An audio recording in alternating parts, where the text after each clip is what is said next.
नमस्कार जय जगन्नाथ। नमस्कार जय जगन्नाथ। स्वागत करुच्ची आम चैनल लाइव विथ बिथिका को। आम भिडियो जदि भल लगे निहाती गोटे लाइक करेंगे, सब्सक्राइब करेंगे, आमको बहुत सारा भल पाया देवे।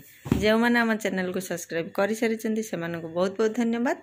आउ जो मैंने आम चैनल को सब्सक्राइब करना से जल्दी जल्दी जातु लाइव विथ बिथिका को सब्सक्राइब करूँ। समस्ते भल रुहतु, खुशी रुहतु, आउ सुस्थ रुहतु।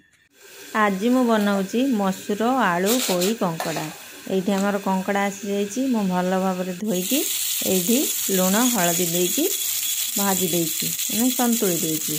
आठी मु पोई आनी, यहाँ आमर छातर होता पोई पोई काटी देती। पोई आलू गोटे सारू देती काटिकी धोई देती। आठी नहीं मु मसूर डाली कड़ई रे मु तेल देली, टिके हलदी देती, टिके लुण देती, पोईटा को मु भाजी देती। पोईटा टिके भाजी गला परे मु जो काटिकी रखी सारू आलू दे देती। आउ मसूर डाली की धोईकी दे देती। एथिरे मु दउची लुण हलदी भल भाव टिके गोलई गालई दे कषी दे तापर मु एथिरे देबी पानी।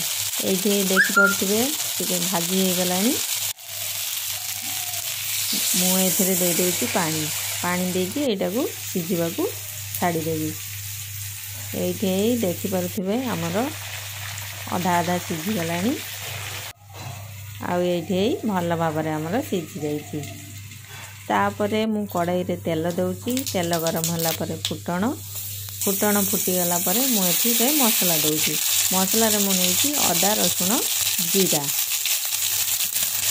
मसला आमर टिके भाजी हो गला मुझे दौची लंका गुंड, हलदी गुंड, स्वाद अनुसार लुण। ये आमर मसला हो गला मु दौची कंकड़ा। कंकड़ाटा को टिके भल भाव भांगी भुंगी देती, टिके भांगी भुंगी देले टिके भल लगे मिसीज परिवा सहित। ये जो मु परिवा सिझे रखी एथर दे देकी मु भल भाव गोलई दूसरी फुटवा को छाड़ी दूसरी।